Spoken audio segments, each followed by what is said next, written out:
Saudara, sejumlah aktivis HAM sepakat membentuk tim gabungan pencari fakta kasus kerusuhan Agustus lalu. Sementara itu, pemerintah hingga kini belum juga membentuk tim investigasi kasus tersebut. Apakah masih ada tarik ulur dalam pembentukan tim ini, saudara?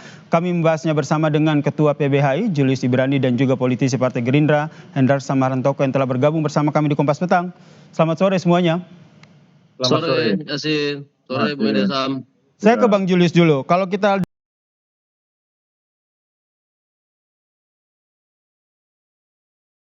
dengarkan klaim dari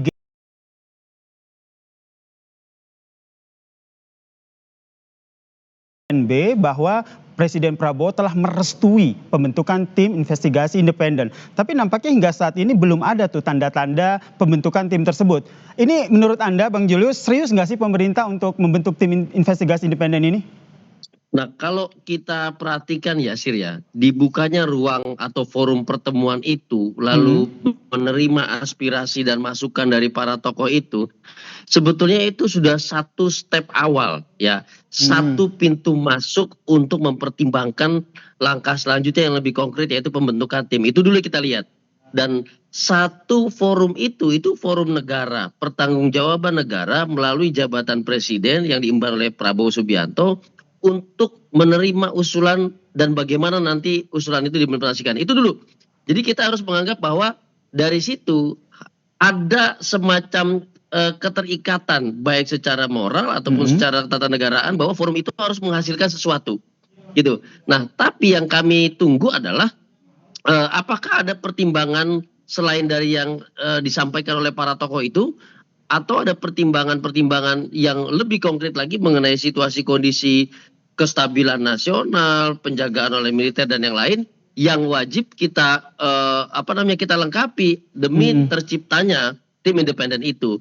Nah, tapi dalam konteks pencarian fakta, penggalian suatu kebenaran dalam satu peristiwa yang banyak pertanyaan lah ya seperti peristiwa ini, maka penting untuk kita anggap konkret sampai tim itu dibentuk, lalu turun SK-nya gitu ya, atau Kepresnya, siapa saja di dalam, apa tugasnya, durasi waktu kerjanya, dan target hasilnya.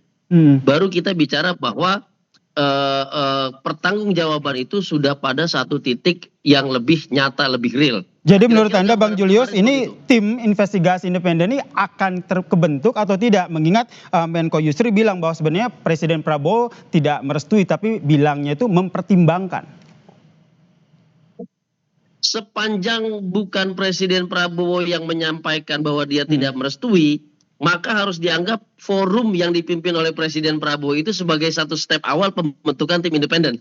Gitu dulu, Yasir. Oke, langsung saya lempar ke Bang Hendarsam ya. Bang Hendarsam, menurut Anda kenapa pemerintah hingga saat ini belum juga membentuk tim investigasi? Desakan publik ini cukup besar loh untuk segera membentuk tim investigasi. Yasir, tolong framingnya jangan gitulah saya dudukkan dulu masalahnya. Boleh, silakan Bang. Ya, jadi jangan seolah-olah pemerintah itu dalam jangka waktu berapa hari Saudara Banjir ini harus begitu kan gitu ya. Jadi itu dulu.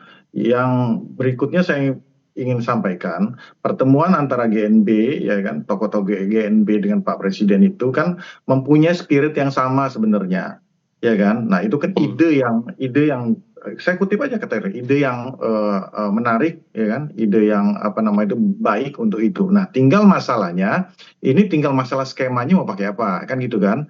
Mau tim investigasi apa TPGF kan gitu kan.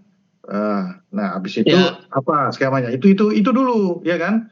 Jadi janganlah kita bermain dengan framing-framing yang seperti itu. Nah, ini berikutnya ya kan, latar belakang kenapa itu menurut kita menarik ya, kita menarik segala macam. Karena ini kan fitnah ini makin banyak, bukan hanya di media sosial saja, sampai media mainstream sekalipun ini udah macam-macam tuduhan kepada aparat, TNI, tuduhan kepada Polri, kepada DPR, kepada partai politik, tuduhan kepada demonstran, tuduhan kepada ojol, semua menjadi satu gitu loh, ya kan? Nah, ya kan media mainstream juga yang manas-manasin, kan gitu. Nah, oleh karena itu perlu untuk supaya ini dicari titik tengah. cari titik tengah bagaimana supaya ini bisa Oke. tidak saling fitnah, ya kan? Kita tidak saling fitnah, semuanya clear dan bisa mendapatkan hasil maksimal. Anda bayangkan, ya kan? Kita kalau bertitik tolak kepada korban aja, kenapa yang korban Afan itu kita sudah sudah sama-sama tahu dan dijadikan simbol, ya kan? Tapi kita lupa ada korban ojol lain yang juga dipukulin oleh demonstran pada saat itu, ya, yang kemudian patut diduga demonstran, ya, diduga dipukul sampai meninggal di tempat pada saat itu. Mereka kedua ojol ini, ya, tidak ikut demonstrasi pada saat itu, ya kan? Jadi korban. Jadi kita harus bertitik tolak dulu, ya kan? Ada dua variabelnya, mencari pelakunya, tapi juga melihat bahwa korban harus kita perhitungkan. Ada 10 nyawa yang hilang di situ. Ada 4 nyawa di Makassar, di DPRD itu, ya, yang dibakar oleh massa itu. Nah, ini berikutnya, ya kan? Kita kasih gradasi dulu. Pelaku ini kan ada berapa macam. Yang paling atas itu adalah aktor intelektual. Nah, aktor intelektual ini yang mempunyai desain dan mempunyai rencana awal. Dan kemudian itu dia punya struktur kecil atau struktur besar, ya, dan kemudian itu dijalankan. Nah, yang kedua adalah orang yang menunggangi, ya, demo ini, ya kan? Kalau saya analogikan ini, ada yang di lapangan, ada yang nimpukin batu dari luar lapangan. Bang Hendarsam. Menjadi satu. Yang ketiga, demonstran memang demonstran, tapi anarkis juga. Ya kan gitu kan. Yang keempat, demonstran yang pure demonstran. Dia pengen damai. Oke. Nah, cuma yang jadi masalah ini kan keempat klasifikasi ini kan harus jelas. Betul. Jadi menurut Anda, Bang Hendarsam, maaf saya potong, dari 4 poin yang Anda sampaikan itu, bukankah lebih baik membentuk tim investigasi sehingga semuanya clear, tidak ada fitnah, semuanya bisa berjalan sesuai dengan penyidikan? Saya rasa spiritnya supaya Kompas juga nggak framing ke arah kemana-mana gitu loh, ya kan? Tapi bentuknya nanti seperti apa, nanti kan kita tinggal lihat ya tindak lanjutnya bagaimana. Karena kan kalau kita lihat dari ada beberapa lembaga yang berbasis HAM, ya, lembaga perlindungan anak, Komnas HAM dan yang lainnya. Komnas HAM dan lain-lain sudah melakukan itu juga. Polisi juga sudah melakukan itu. Jadi jangan dibilang pemerintah udah nggak melakukan itu. Nah, tinggal bagaimana mengkorelasikan ini kan gitu kan. Ditambah dengan teman-teman independen yang dari luar kan gitu aja sebenarnya kan. Sesimpel itu. Oke, berarti menurut Anda dari Komnas HAM dan juga polisi sudah cukup, ya? Saya ke Bang Julius, tanggapannya. Anda ini bilang kok sudah cukup gitu. Oke, jadi menurut Anda bagaimana? Karena kan tadi Anda bilang tim investigasi ini kan. Baik, silakan Bang Hendarsam. Bung Hendarsam, yang dijelaskan Bung Hendarsam tadi adalah satu situasi yang telah dibaca oleh negara. Dan itu telah disampaikan keprihatinannya oleh Presiden Prabowo Subianto. Itu kita pegang dulu. Jadi sudah ada niat untuk memperbaiki, itu satu. Yang kedua adalah dimensi peristiwa ini bukan dimensi sederhana yang dijelaskan oleh kayak Komnas HAM kemarin, bicara soal administrasi penangkapan saja, bicara soal administrasi dan segala macamnya, tapi bicara apakah ada aparat negara yang terlibat. Kalau ada, maka negara bertanggung jawab terhadap kepada korban-korban yang tadi disebutkan Bung Hendarsam tadi. Atau ini individu-individu sempalan yang bukan merupakan bagian negara, sehingga pertanggungjawabannya adalah pidana yang perlu diperiksa oleh kepolisian karena tindakan kekerasan tadi. Nah, rumusan ini cuma bisa dilakukan oleh tim independen yang langsung ada di tangan kekuasaan Presiden Prabowo. Kenapa? Karena hanya Presiden Prabowo yang bisa melakukan orkestrasi. Baik tadi pemeriksaan di kepolisian, kemudian apakah ada organ negara di situ, apakah ada distraksi dari luar negeri, dari asing di situ, apakah ada kepentingan yang lain, itu navigasinya dari situ, orkestrasinya dari Presiden. Makanya kesimpulannya tetap tentu adanya forum yang mengundang para tokoh nasional ini harus dipandang titik awal pertanggungjawaban negara melalui niat Presiden untuk mengusut tuntas dengan satu tujuan, tidak terjadi keberulangan yang sama, yang tentunya dia harus identifikasi juga di mana titik persoalannya, siapa saja pihak-pihak yang terlibat, siapa korban, siapa pelaku, apa proses pemeriksaan terhadap mereka-mereka semuanya ini. Dan terakhir adalah Presiden Prabowo sudah datang loh ke korban, Yasir. Dalam arti di sini dia tahu ada korban berarti ada pelaku berarti ada peristiwa. Nah, rangkaian cerita ini sudah jadi titik awal. Tinggal memang kita yakinkan apakah lembaga HAM yang turun atau justru tim khusus yang bisa langsung kepada presiden. Kalau dari kami, karena ini adalah basisnya sebuah peristiwa yang tidak biasa kalau boleh kita bilang, maka harus langsung dimonitor oleh tangan presiden. Oke, Tidak sampai lain, di situ dulu ya, karena Bung Julius. Kita minta tanggapan dari Bang Hendarsam. Ya, sebenarnya saya sepakat ya bahwa memang selain dimensi daripada korban sudah jelas, kita harus melindungi korban dan kemudian juga kita harus mengklasifikasi apa namanya itu para pelaku ini. Seperti saya bilang tadi kan ada empat apa nama itu empat jenis yang saya katakan klasifikasi daripada para pelaku ini. Dan ini kan kemudian kan yang harus disisir. Dan yang kedua yang pesan saya ini ya, kita ini jangankan kalau di medsos itu sudah sangat liar sekali ya kan. Cuman sampai di media mainstream itu sudah menunjuk ya kan beberapa pihak gitu loh ya kan, menunjuk politisi A, menunjuk parpol B, menunjuk instansi ini, menunjuk ini, habis itu juga kemungkinan juga ada, kita nggak tahu jangan apakah memang ada keterlibatan asing juga di sini. Ini kan harus clear semua karena bukan apa-apa kalau ini nggak clear, kita ujungnya kita nggak mendapatkan apa namanya itu value apa-apa dari masalah ini gitu loh. Kita nggak akan selesai seperti kasus KM50 ya kan. Kompas naikin itu apa enggak, saya nggak tahu juga. Kerusuhan Bawaslu, apakah di Kompas dulu naikin tentang masalah untuk masalah tim pencari faktanya korban ya. Nah gitu loh maksud saya. Jadi kita harus fair kalau mau gitu. Kalau mau kita usut aja dari yang Bawaslu. Saya kuasa hukumnya 450 orang itu kok. Baik, jadi menurut Anda Bang Hendarsam, jadi menurut Anda apakah perlu ada pembentukan tim investigasi? Ini urgensinya seperti apa? Karena sebenarnya Komnas HAM juga sudah membentuk tim investigasi, kemudian saat ini juga aparat polisi juga sudah mengusut kasus ini. Dan nanti jika nanti tim investigasi ini kebentuk, yang akan membedakan dengan tim investigasi yang sudah dibentuk Komnas HAM ini apa? Jadi kan gini, semua kan mempunyai tiap lembaga negara itu punya perspektifnya kan masing-masing, ya kan? Lembaga perlindungan anak, ya kan gitu kan?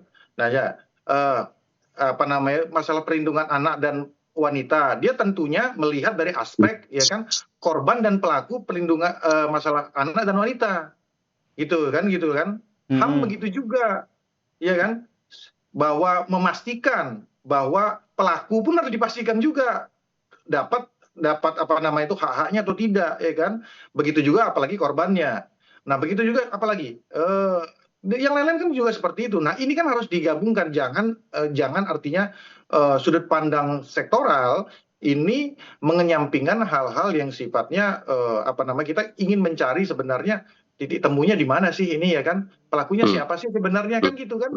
Jadi biar nggak ada anasir-anasir ke depan bahwa memang saling tuduh, sampai saya yang miris itu media mainstream ini masalah udah sampai ngutip beberapa hal menuduh pihak-pihak tertentu ya segala macam ya ambil contoh ya Bais ditangkap itu ada terjadi kesalahpahaman, dianggap bahwa TNI kemudian terlibat, media mainstream yang naikin loh. Jadi kan kita kan nggak ngerti apa nama itu ujungnya ini mau kemana. Jadi memang harus ada tindak lanjut terhadap masalah itu, dan oleh karena itu menjadi sesuatu yang menarik bahwa harus ada tindak lanjut ya. Nah, tindak lanjut ini menurut Anda apakah cukup dengan tim investigasi yang sudah ada atau perlu langkah konkret begitu dari pemerintah, Bang Hendarsam? Kita lihat bahwa nanti kan merujuk pada sejarah kita sebelumnya macam-macam. Ada tim investigasi. Kalau saat ini kan tim investigasi saja kali yang diinikan oleh GNB kan gitu kan. Nah, apakah itu cukup atau tidak? Biar nanti kita tunggu dari Pak Presiden untuk. Kenapa saya menanyakan ini Bang Hendarsam? Karena publik melihatnya seperti ada tarik ulur begitu terhadap pembentukan tim investigasi ini. Publik yang mana? Kompas mungkin. Nggak ada ya. Oke, kita tanyakan ke Bang Julius. Bang Julius melihat hal yang sama, ada tarik ulur atau ada hal yang berbeda? Ya. Bahasa tarik ulur itu akan saya terjemahkan menjadi dua kata, harapan dan tuntutan. Ya. Harapan pertama adalah masyarakat atau publik mendapatkan cerita yang valid gitu ya. mendapatkan cerita yang benar, kira-kira ini peristiwa apa yang terjadi, siapa yang terlibat, siapa pelaku, siapa korban. Itu satu. Sehingga dampaknya yang tadi Bung Hendarsam bilang, supaya tidak terjadi distraksi informasi, disinformasi di media sosial, di WA segala macam yang bisa memancing trickle down effect ke depannya gitu loh. Itu yang pertama. Yang kedua adalah ada tuntutan bahwa peristiwa ini jangan sampai terulang kembali. Jadi kalau menggunakan mekanisme-mekanisme yang biasa dilakukan oleh Komisi Negara dengan tempo yang begitu lama, tidak ada tuntutan timeline, tidak ada target segala macam, maka rasa aman masyarakat itu belum bisa terpenuhi. Makanya saya artikan ini jadi harapan dan tuntutan. Tentu kalau kita lihat lembaga HAM yang sudah berjalan, ini bicaranya teknis sekali ya Sir. Bicara apakah ada surat-surat penangkapan, apakah ada data-data orang meninggal dan segala macam sebagai korban, apakah ada, ini hal yang teknis. Navigasi terhadap satu peristiwa yang tidak biasa seperti tanggal 28 itu dimensinya sudah luas, tidak hanya sekedar dimensi teknis dan administrasi, tapi apakah itu menyentuh dimensi politik, karena itu menyasar stabilitas nasional yang berdampak pada mungkin investasi lah, bisnis dan segala macamnya. Ini hanya ada di tangan presiden. Jadi harapan dan tuntutan itu sekarang ada di tangan presiden. Kami melihatnya mungkin ada pertanyaan-pertanyaan, apakah yang kemudian tugas spesifik di luar lembaga HAM yang sudah berjalan, gitu ya. Lalu apakah target yang berbeda dari lembaga HAM yang sudah berjalan? Dan itu pun masyarakat sipil siap untuk mendefinisikan lebih lanjut. Yang pasti pembentukan tim independen ini urgensinya sangat tinggi. Karena ini adalah harapan dan tuntutan masyarakat. Yang kedua adalah pembentukan tim investigasi ini membuktikan niat Presiden Prabowo untuk memberesi setiap dinamika yang muncul di ruang publik. Yang artinya ada kepercayaan publik bahwa Presiden Prabowo bisa menyelesaikan ini. Dan itu harus dipegang erat. Ketimbang masyarakat kemudian mengambil langkah sendiri, mempublikasikan ini itu sendiri, dan kemudian malah menjadi ricuh, distraksi informasi di publik. Begitu ya, Sir? Oke, ada kepercayaan publik terhadap Presiden Prabowo Subianto untuk menyelesaikan hal ini ya, terkait dengan dampak unjuk rasa Agustus lalu. Saya ke Bang Hendarsam, terakhir Bang. Dalam dialog ini tentu kita sepakat bahwa kita ingin mencari sebenarnya apa solusi yang diharapkan untuk diberikan oleh pemerintah terkait dengan pasca demo ricuh ini. Kalau kita lihat ada 10 orang meninggal dunia, kemudian banyak seperti tadi sampaikan, banyak informasi simpang siur begitu. Tentu saja ini untuk kepentingan publik. Menurut Anda apa yang nantinya akan dilakukan pemerintah terkait dengan hal ini? Saya tidak bisa mendahului pemerintah ya, langkah ke depannya bagaimana, karena saya tidak dalam kompetensi untuk mewakili pemerintah, apalagi mewakili Pak Prabowo ya. Tapi kalau kita ambil jalan tengahnya, saya ambil intinya bahwa spirit itu ada gitu loh, ya kan? Polisi menjalankan itu sekarang, tapi apakah itu di kulit-kulitnya saja, ya kan? Sampai sebatas di para anarko-anarko ini saja, atau sampai ke para pelaku-pelaku di belakangnya kan, seperti itu, sampai ke pembiayaan dan lain sebagainya. Itu sebenarnya sudah disisir kan, sebenarnya sudah disisir dan diungkap satu persatu ke publik. Nah, tinggal kalau mungkin dari tim independen mungkin kan seperti itu nanti dibentuk ya kan, membentuk sendiri, memberikan masukan atau membantu bersama-sama dengan Polri, kan mungkin akan lebih lebih komprehensif nanti melihatnya kan gitu. Jadi kita itu gini ya, metodologi yang harus dibuat yaitu kan kita saya penganut direct by follow the evidence gitu loh. Kita dulu cari fakta-faktanya, evidence-nya dulu kita cari. Baru nanti dia akan menyusur kemana gitu loh. Ya kan? Ke pelakunya siapa, Jadi kita follow the evidence-nya dulu. Jangan kita tunjuk dulu contoh mungkin tunjuk TNI. Habis itu dicari-cari tuh bukti ke arah TNI-nya. Itu nggak boleh kayak gitu. Habis itu kita tunjuk teman-teman yang demo, yang benar-benar demo ya pada saat itu dengan hati nuraninya. Habis itu kita cari-cari buktinya, karena itu nggak boleh juga. Nah gitu loh, biar fakta, makanya ada tim investigasi untuk mencari fakta. Faktanya dulu dapat, nanti baru dia mengerucut ke atas. Nah ketemu tuh siapa, kan gitu caranya. Jadi jangan tendensius kepada yang para pihak yang ada pada saat itu di lapangan, yang lagi bertugas, ya kan, yang juga ikut demo, benar-benar demo. Sebenarnya kan kalau kita mau simpel ya, saya itu kan buat sampai buat gerakan Indonesia Kondusif satu, ya kan. Kalau ada yang kalau benar ya, kalau benar itu benar-benar demo itu benar-benar tidak tercreate secara ini, ya kan. Baik, oleh karena itu makanya kita berdiskusi di sini ya Bang Hendarsam ya. Dialog antara Bang Hendarsam dan juga Bang Julius ini harapannya tentu saja kita ingin mewakili kepentingan publik begitu ya. Tidak ada framing di sini karena Kompas TV sebagai media mainstream juga tentu saja mengungkapkan fakta-fakta yang bisa dipertanggungjawabkan ya. Sekali lagi tujuan kita sama ya, Bang Julius, Bang Hendarsam, untuk mewakili kepentingan publik. Itu harapan kita bersama ya. Sepakat ya soal hal itu ya. Oke, baik. Terima kasih Bang Hendarsam. Terima kasih Bang Julius telah berbagi informasi dan perspektifnya di Kompas Petang. Salam sehat semuanya.